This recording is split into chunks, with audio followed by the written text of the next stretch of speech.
जब भी कहोगे तो मैनेजर साहब आपके साथ है, यहाँ ही मिलने वाले हैं, मैनेजर साहब इंसान है, तो आप बैंक में जाकर के अपने खाते खुलाएं, बीमा करवाएं। मैं इस करके मैं अग्रवाल साहब का, नरेंद्र साहब का और सिन्हा साहब जी का, सारे स्टाफ का, एसबीआई बैंक के मैनेजर साहब के अंदर काम का मैं तहे दिल से धन्यवाद करूँगा। और मैं साबादर से क्षमा चाहूँगा कि थोड़ा समय मिलने पर कुछ जमींदार में खेतों में काम लगे हुए, जीरी का टाइम है सर, अब करके हम कठपुरी के पास है, मैं आपसे क्षमा चाहूँगा और आपका धन्यवाद जो आपने चरण किए, हमने आपके दर्शन किए, आपका बहुत बहुत शुक्रिया तहे दिल से धन्यवाद करें। मेरे गांव की तरफ से, मेरी तरफ से, सबकी तरफ से जय हिंद।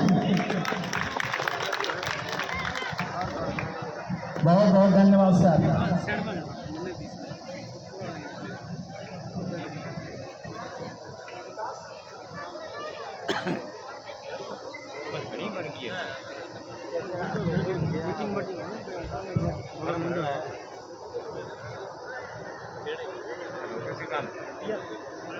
कि आपको इसके अलावे डेयरी आप कर सकते हैं। नॉर्मल डेयरी का केस होता है, जैसे अभी हमारे किनका किए थे, कोई प्रकाश का किए थे, होंगे भी वहाँ भी, उन्होंने कितने 20 भैंस खरीदने के लिए तो 12 लाख का किया है, बल्कि 12 लाख का भी बिना सिक्योरिटी का किया है।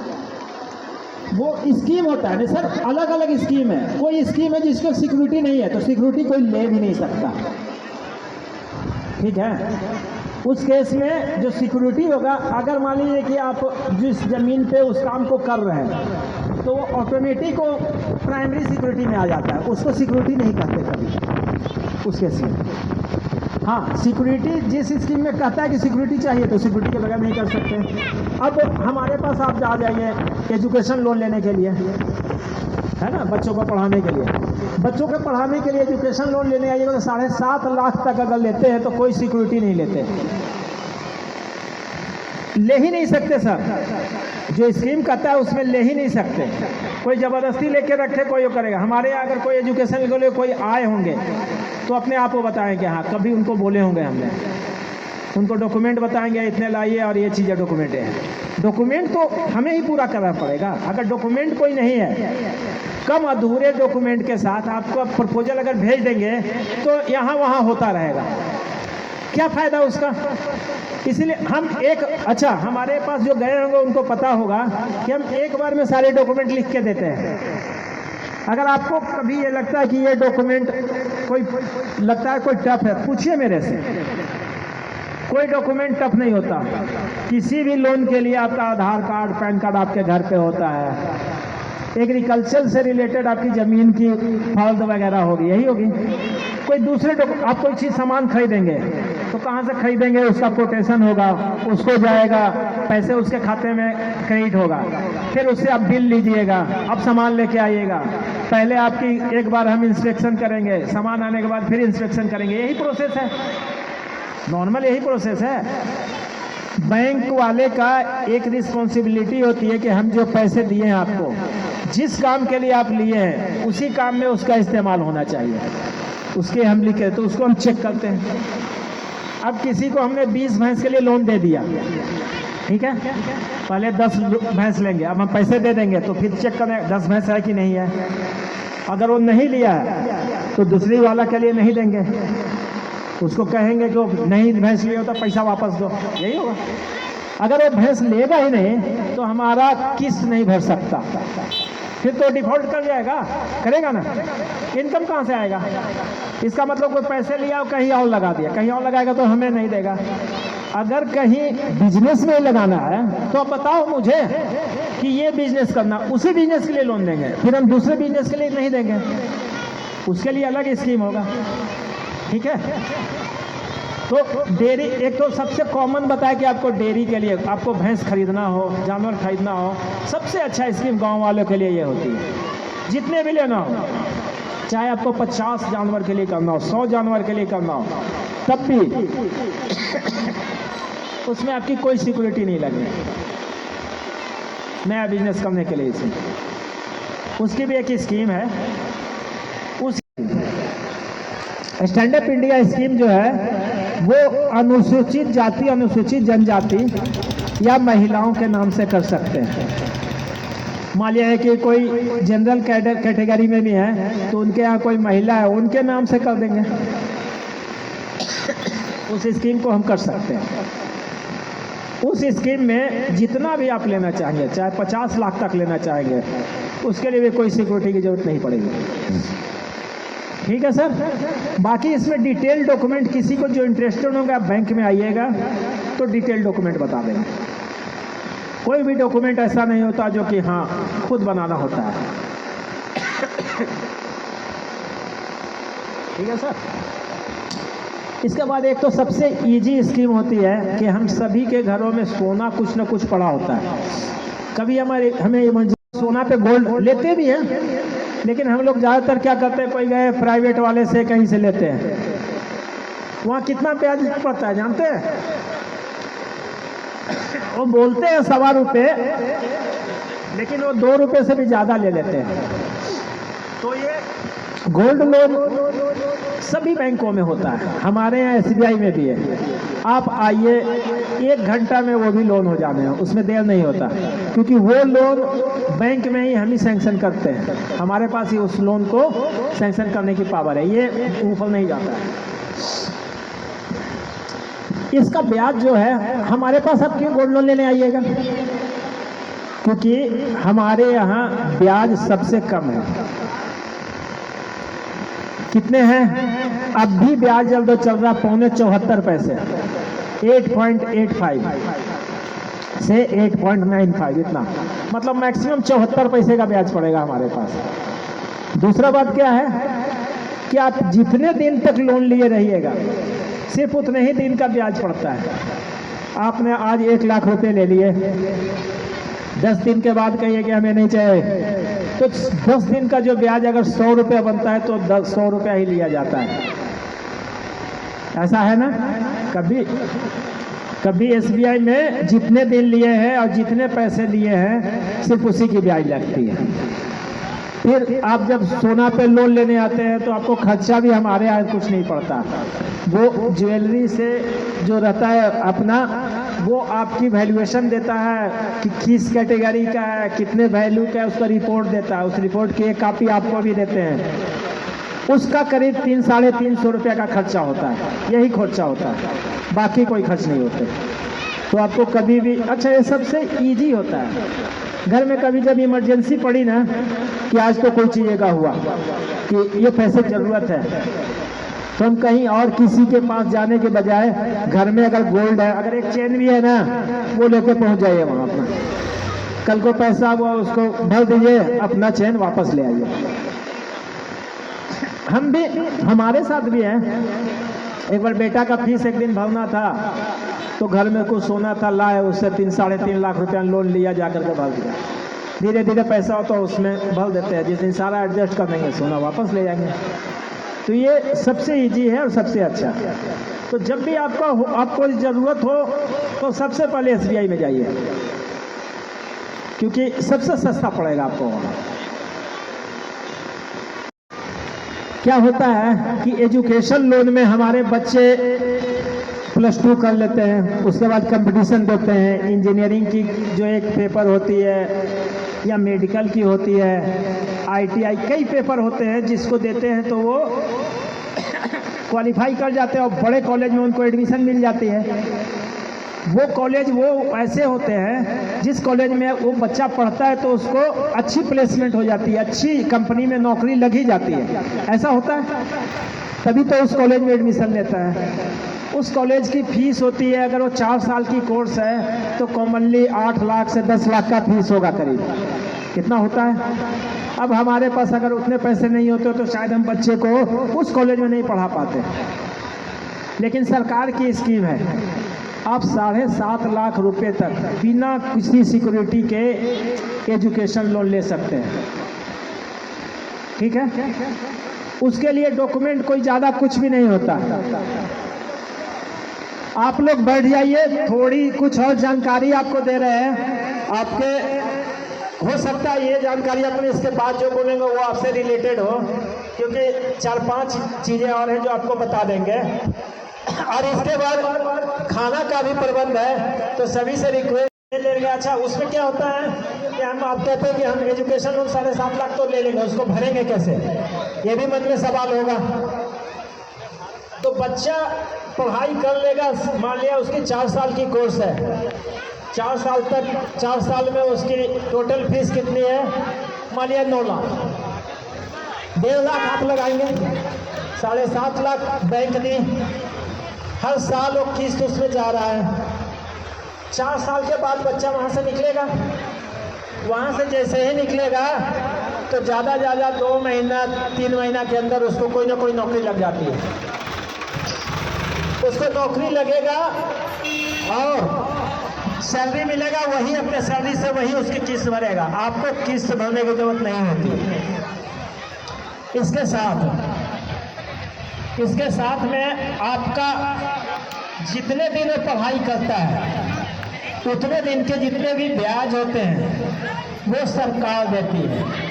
अगर आपकी सालाना जो इनकम है वो 4 लाख से कम है, तो हमारे किसान भाइयों का सालाना इनकम वैसे भी कोई ITR रिटर्न तो फाइल करते नहीं, तो 4 लाख से कम का सर्टिफिकेट ले लेते हैं, साइड में भर देते हैं, तो ब्याज भी आपको नहीं भरना पड़ता, वो ब्याज सारा सरकार देती है।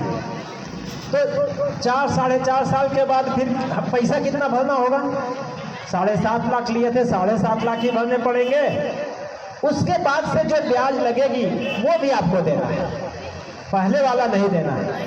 ठीक है, इतनी बात क्लियर हो गई। अब क्या होता है कि हमें जानकारी नहीं होने का कारण हम कोई चीज़ें, बच्चे को पढ़ना है तो उस चीज़ों का हम डिसीजन नहीं ले पाते हैं। ठीक है सर, हाँ। अब इतनी जानकारी अगर आपको हो गई ना, तो आप जब किसी भी बैंक में जाएंगे तो आप कहें कि इसमें ये स्कीम है, हमको इस स्कीम में डालो, बताओ। हमें कुछ भी नहीं पता है ना, तो अगला जो मर्जी बोलेगा वो सुनेगा और चले आते हैं, यही होता है ना। तो वहां भी बता देते हैं, कभी ऐसा नहीं हुआ होगा कि हम पूरी जानकारी नहीं देते हैं। कई हमारे पास कई आए हैं एजुकेशन लोन, अभी तक हमारे पास इस तरह से आप मतलब 20 से 25 किए हैं। मोहम्मदपुरिया से अभी तो केस आए थे, वो भी किया है। तो हमारे पास ऐसी नहीं है। मैंने अपने स्कीम बता रहा हूँ, जिसको कोई किसी भी काम करना है, 10,000 के लोन, तो आप नगर पालिका में फॉर्म भरो 10,000 का, आपको उसको आप 1 साल में भरना होता है। उसको रूटीन से सही से भरेंगे तो अगले साल 20,000 का, 1 साल उसको भरेंगे तो अगले साल 50,000, उसके बाद 1 लाख का स्कीम आएगा। वो PM स्वनिधि स्कीम, वो सिंपल सा है। उसके बाद एक अभी स्कीम आई है PM विश्वकर्मा। आपको कोई भी काम करना, काम जो करते हैं, कोई शिल्पकारी का काम करते हो, कोई राजमिस्त्री काम करते हो, कोई इलेक्ट्रिशियन का काम करते हो, कोई भी काम करते हो, तो PM विश्वकर्मा में आप उसको भरेंगे ऑनलाइन। उसमें आपको सरकार के तरफ से 4,000 का पहले आपको पैकेज देता है, 15,000 की उसमें सब्सिडी सा भी है। और जैसे मान लीजिए कि कोई भी काम कर रहा है, आप इलेक्ट्रिशियन का काम कर रहे हैं, तो उसमें उसके अलावे भी 1 लाख रुपए का लोन आप बैंक से ले सकते हो। कोई सामान खरीदना है, इलेक्ट्रिशियन का कोई टूल खरीदना है, कोई राजमिस्त्री है, राजमिस्त्री में कोई बड़ा वाला मशीन खरीदना है, घिसाई वाला है, कोई अपनी हथौड़ा वगैरह, सारे 1 लाख का लोन ले सकते हैं। तो 1 लाख का जो लोन लेंगे उस पर बैंक ब्याज लेगा 13% का, और उस पर सरकार 8% की सब्सिडी देगी। आपको क्या पड़ेगा, 5% का, करीब 40 पैसे का ब्याज पड़ेगा। तो आप PM विश्वकर्मा में उसको फाइल कर सकते हैं। फिलहाल उसकी जितनी भी एप्लीकेशन आई है, हमारे पास 20 एप्लीकेशन आए हुए हैं डिफरेंट गाँव के, हम उनको फ़ोन करके भी, एक चीज़ है कि अगर आप डिफॉल्टर हैं तो लोन नहीं मिलेगा। आज तो ये मिस कर रहे हैं, कल को इसके बाद भी बड़ा भी। आज कई हम पीछे जब से हम आए तो हमें ख्याल है कि मैं PKCC का लोन, भैंसों पे जो चारा वाला लोन, हमने तो इस गांव में सबसे ज़्यादा किया है, ये सभी भाइयों को पता होगा।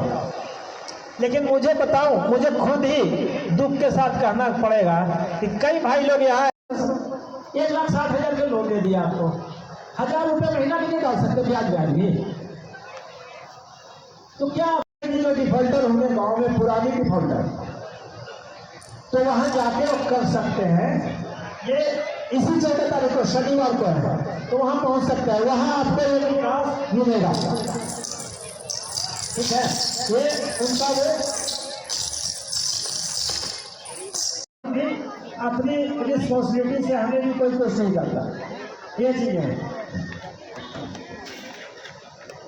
ठीक है, एक दो स्कीम और बता देता हूँ, मुझे लगता है बाकियों को इंटरेस्ट नहीं आ रहा है। सेक्टर का या कोई भी इंप्लीमेंट अगर लेते हैं उसकी स्कीम है, AIF की स्कीम है, agree infrastructure fund.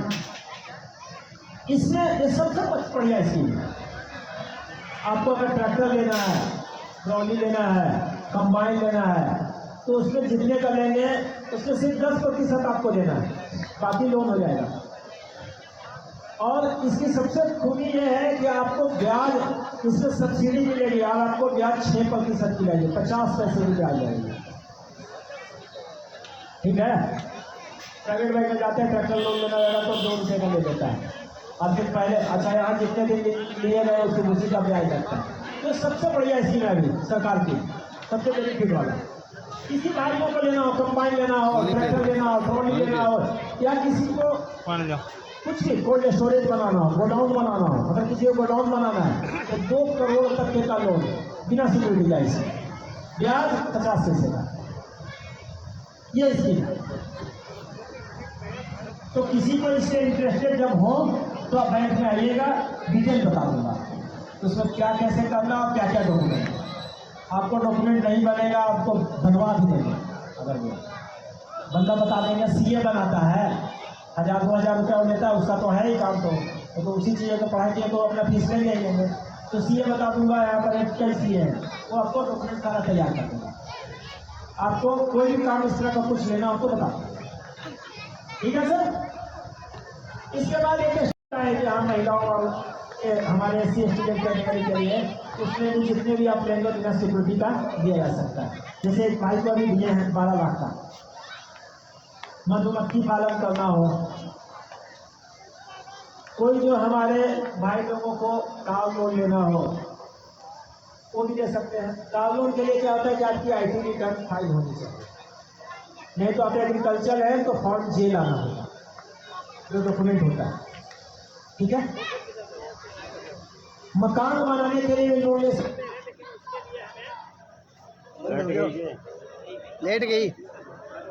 House loan का स्कीम आया था सरकार का, जिसमें गांव वाले पे भी सरपंच पास कर देते थे और उसके लोन दिया जा सकता था 5 लाख का, लेकिन वो स्कीम बंद हो चुकी है, बंद हुए में 5 साल हो गए, उसके बाद से सरकार की स्कीम नहीं आई है। तो गांव के जो मकान बनाने के लिए उससे हाउस लोन नहीं दे पाते हैं। तो शहर में रानिया में बनाइए, पास हो जाता है नगर म्यूनिसिपल का उससे, तो उसके हाउस लोन मिल जाता है। हाउस लोन के लिए जो होगी आपकी IT रिटर्न फाइल होनी चाहिए 3 साल। ठीक है, कभी कभी आते हैं तो कोई डॉक्यूमेंट नहीं होता, उस कारण से हम वो वाली लोन नहीं दे पाते, यही होता है सर। 3 स्कीम है, PMSBY, PMJJBY, APY। SBY क्या है? सुरक्षा बीमा योजना। हम कहीं भी चलते रहते हैं, कार से चलते हैं कहीं भी, तो हमें कहीं एक्सीडेंट हो जाए, एक्सीडेंट से सपोज किसी की मौत हो जाती है, होती है कभी, तो उस केस में हमारे परिवार को 2 लाख रुपए मिल जाएंगे अगर हम 20 रुपये का बीमा कराएं। सिर्फ 20 रुपये अपने खाते से बीमा होता है। आप खाते में देखेंगे 20 रुपये वाला बीमा अगर डेबिट है, अगर होता है तो बैंक जाइए, वहाँ फॉर्म भरिए, उसकी क्लेम 2 लाख रुपये। और एक्सीडेंट से नहीं, नॉर्मल अगर हमें हमारी डेथ हो गई तो 436 रुपये का बीमा, उसमें 2 लाख का, 2 लाख हमारे। अगर वो 436 रुपये और 20 रुपये दोनों बीमा एक आदमी का हो रखा है, कई केस हुआ हमारे पास, उसकी कई एक्सीडेंट से डेथ हो गई, आए खाता में चेक किए तो दोनों बीमा का, दोनों के लिए तो 4 लाख रुपये मिल गया। अब देखिए, बंदा का अल्टरनेट तो नहीं हो सकता कभी, लेकिन बंदा के जाने के बाद अगर हमें पैसे उस फैमिली को मिल जाए तो सहायता होता है। तो इसलिए हम रोज वैसे भी भाई किसी एक पार्टी छोटी सी कर दे तो 500 रुपये चला जाता है। अच्छा, ये बीमा लेने के लिए आपको क्यों कह रहे हैं? अगर आप नॉर्मल डायरेक्ट लीजिएगा ना किसी कंपनी से तो 436 वाला बीमा आपके कम से कम 1000-1200 की मिलेगी। और 20 रुपये की जो बीमा बता रहे हैं ना, हाँ गांव में मिला भी है, गांव में डेथ हुआ है, गांव में इसका बीमा का क्लेम मिला भी है। उनके नाम भी आपको पता होगा, नाम भी बता भी देंगे आपको। हाँ, रामेश्वर गोदारा का है यहाँ, उनका लड़का का था, उनका मिला भी है यहाँ, ठीक है।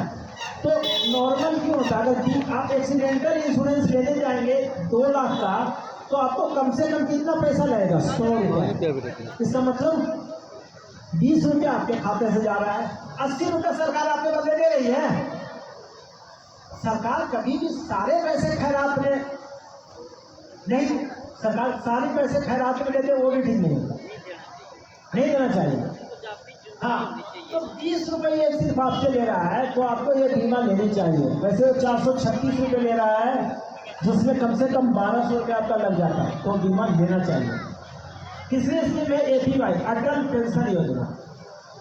एक आप कोई भी स्लैब का ले सकते हैं, आपके उम्र के अनुसार से उसमें हर महीने, मानिए 18 साल के आप हैं, आपके तो 35 रुपये महीना कट रहा है। 7 साल का जब हो जाएंगे तो उसके बाद से आपके जो भी सैलरी है 5000 का महीना आपको पेंशन मिलना शुरू हो जाएगा। अगर आपको बीच में आपको कुछ हो जाता है तो वो चीज़ें स्कीम चलती रहेगी, आपके नॉमिनी को बाकी पैसे मिल जाएंगे। उसमें करीब 5000 का अगर लेते हैं तो करीब 8.5 लाख रुपये मिलता है। उस तरह से आपकी पेंशन मिल रही है, जब आप अपडेट हो गए तो आपके नॉमिनी को मिलेगा, फिर आपकी क्लेम बाकी बचा हुआ वो भी मिलेगा। सरकार की स्कीम जल्दी होती है तो क्या होता है, सरकार को स्कीम लाता क्या लाता है, एक फंड लाता है कि 2000 करोड़ 3000 करोड़ 10,000 करोड़, यही होता है।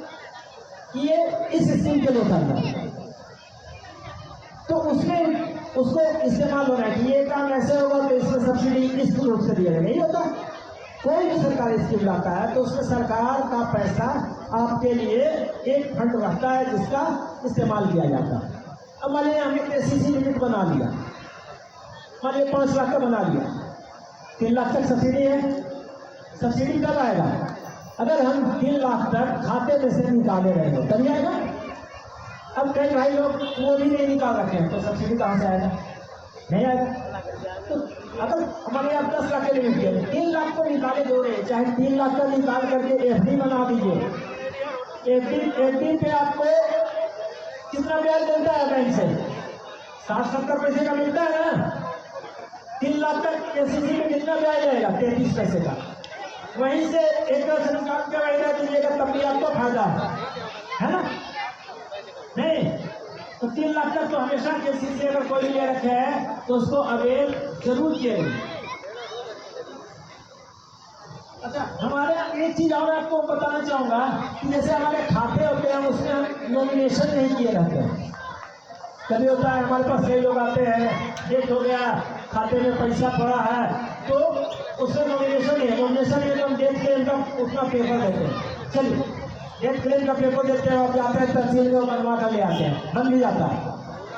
लेकिन क्या होता है, उसका 4 बेटा है, चारों मिल के क्लेम करेगा। अभी हमारे एक ऐसा भी था जिसमें से एक बेटा कहता है कि नहीं भाई हम तो नहीं जाएगा ना, हम खाएंगे ना, तुमको खाने दें। ये नहीं कि एक खाते में नॉमिनेशन कर दिए तो सब खाते में हो गया, ऐसा नहीं होता। आप अगर FD बना रखे हैं 2 लाख का, 3 लाख का, 4 लाख का, अब एक खाते में नॉमिनी एक बेटा को कर दीजिए, दूसरे खाते में दूसरा को कर दीजिए, तीसरे में तीसरा को कर सकते हैं। सभी खाते में नॉमिनेशन होना जरूरी है, ठीक है सर। अगर आपके यहाँ किसी और को भी हो, अच्छा जितनी बातें हम आपको बता रहे हैं गाँव में बाकी लोगों को भी आप जरूर बताएं। जैसे नुक्कड़ पर बैठते हैं, कभी कभी बैठ के हम ताश भी खेलते रहते हैं, तो उस बीच में ये बातें भी आप डिस्कस कीजिए, है ना। बात करते ही हैं तो कोई वैसी बातें करें, ये बातें आपको जानकारी होगी, वो घर में जाके अपने बच्चों को भी बताएंगे। इसी कारण से आपको हम इतनी डिटेल बता रहे हैं ताकि आपको जागरूकता हो। अच्छा, एक स्कीम होती है आपको बीमारी के लिए स्कीम होती है। बीमारी के लिए कैसे, कभी कभी जैसे पीछे कोरोना हो गया, कोई बड़ी बीमारी हो गई तो हमें बड़े अस्पताल में इलाज कराना के लिए होता है। बड़े अस्पताल में अगर हम इलाज कराते हैं तो ज़्यादा पैसे लगते हैं, उतना पैसा नहीं होने का कारण हम वहाँ इलाज नहीं करा पाते, यही होता है। तो एक आरोग्य पॉलिसी होती है, आजकल तो 5 लाख का वैसे सरकार जो कर रखी है जो आयुष्मान, उसके अलावा आप ले सकते हैं। इसमें आप बड़े बड़े अस्पताल में कहीं भी करा सकते हैं। आपकी फैमिली है ना, तो 10,000 11,000 रुपये लगेंगे, 10,000 रुपये लगेंगे साल के, और 4 बंदो इंश्योरेंस होगा, 3 लाख का आधा। अगर मान लिया कि एक हॉस्पिटलाइज हो गए, अगले में कोई दूसरा हो गया, 1 साल में 4 हो गया, 3 लाख का क्लेम मिल जाएगा आपको। कैंसर तक के उसमें इलाज है, कोरोना वगैरह सब कवर है उसमें। अब आप एक बात सोच लीजिए कि स्कीम हम हर साल लेते रहे, 10 साल तक लेते रहे, 10 साल में अगर हम चारों में से कोई बीमार नहीं पड़ते, बहुत बढ़िया, भगवान का शुक्रिया। लेकिन कोई ना कोई बीमार पड़ जाएंगे, तो 10 साल में कितना दे देंगे? 10-10 हजार तो 1 लाख देंगे। कभी क्लेम हो गया 1 लाख का क्लेम कैसे हो जाता है? एक टेंशन फ्री, हमारे पास इंश्योरेंस है, हमारा कोई बड़ा बीमारी हुई, चलो अच्छा अस्पताल में चलो। हम ये झोला छाप के पास नहीं भटकते रहेंगे, जो पहले करते हुए बीमारी आगे बढ़ गया, फिर वहां गए। कभी ऐसा भी होता है, छोटी मोटी बीमारी में तो ठीक है, सब झोला छाप तो चलेगा, लेकिन बड़ी बीमारी जब वैसा लगेगा तो हम डॉक्टर वहीं अस्पताल में गए। तो ये पॉलिसी जब कभी हो किसी को हो तो बैंक से आप जाके ले सकते हो। SBI की है सर, इसमें 3 लाख की है, इसमें 5 लाख का भी है, 10 लाख का भी है। तो आप अपनी उस तरह से बड़े बड़े अस्पताल, फोर्टिस अस्पताल है, बैंक्स है, उस हाँ इसमें 18 साल तक के सभी परिवार आ जाएगा कि इसमें 10,000 में सारे परिवार के लिए? सर हम मियाँ बीवी और बच्चे 25 साल तक, 25 साल तक के बच्चे, 2 बच्चे कवर हो जाए। 18 साल तक के ले रहे हैं सर जीरो से लेकर 25 साल। वहां भी मैं इसी तरह से बात करता हूँ जैसे यहाँ कर रहा हूँ। ऐसा नहीं कि मैं यहाँ जैसे बात कर रहा हूँ वहां अपने सीट पे इस तरह से नहीं बात करता हूँ, यही बात करता हूँ, आपकी इंफॉर्मेशन उसी तरह से देता हूँ। ठीक है, अब आप सभी से रिक्वेस्ट है कि भोजन का भी प्रबंध है, आप सभी भोजन जरूर करके जाए। इसी के साथ धन्यवाद।